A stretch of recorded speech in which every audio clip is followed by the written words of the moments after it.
యోహాను సువార్త 17వ అధ్యాయం 3వ వచనం.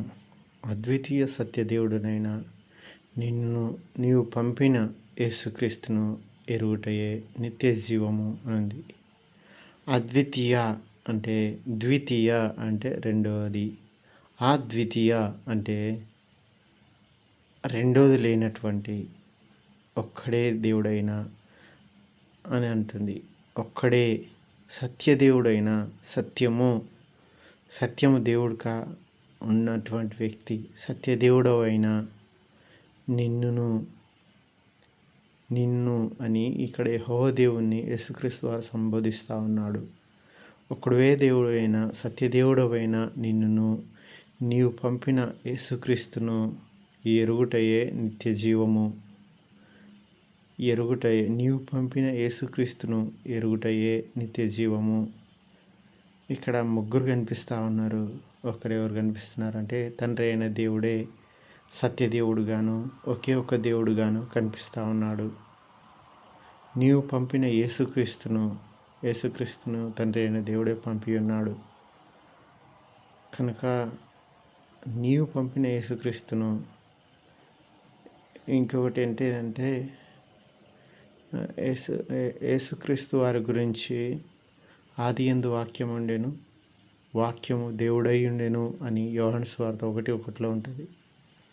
అంటే వాక్యము దేవుడై ఉండెను. అద్వితీయ దేవుడు అన్నప్పుడు యెహోవాకు దేవుడే, అయితే యేసుక్రీస్తు వారు కూడా దేవుడే.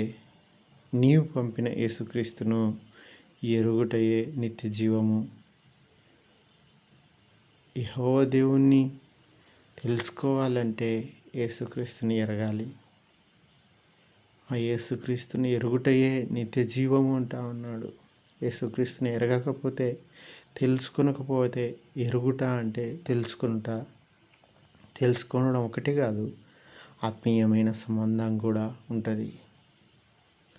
ఇంకా యేసుక్రీస్తు వారు దేవుడే అని చెప్పడానికి తోమా గారు అంటారు. యోహాను సువార్త 28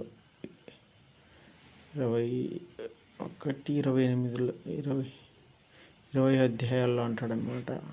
నీవే నా దేవా అని అంటాడు, సంబోధిస్తాడనమాట. ఇది యాక్చువల్గా అయితే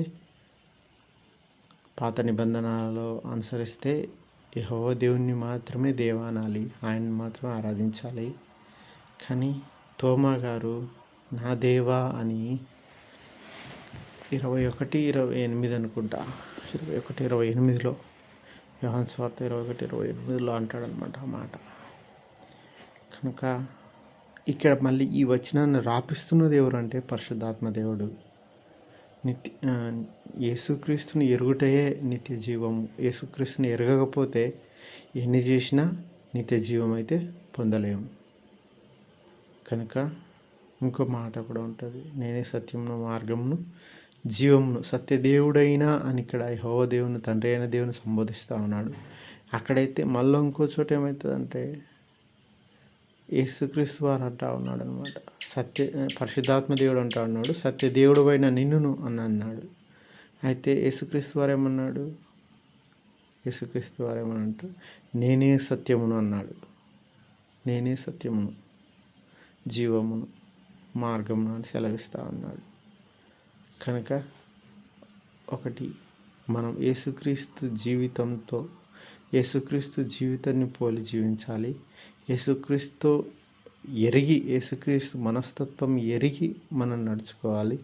యేసుక్రీస్తుతో సంబంధం కలిగి మనం జీవించాలి. అలా జీవించుటయే నిత్య జీవం వస్తుంది. అదే నిత్య జీవం. కనుక ఇది జ్ఞాపకం ఉంచుకోవాలి.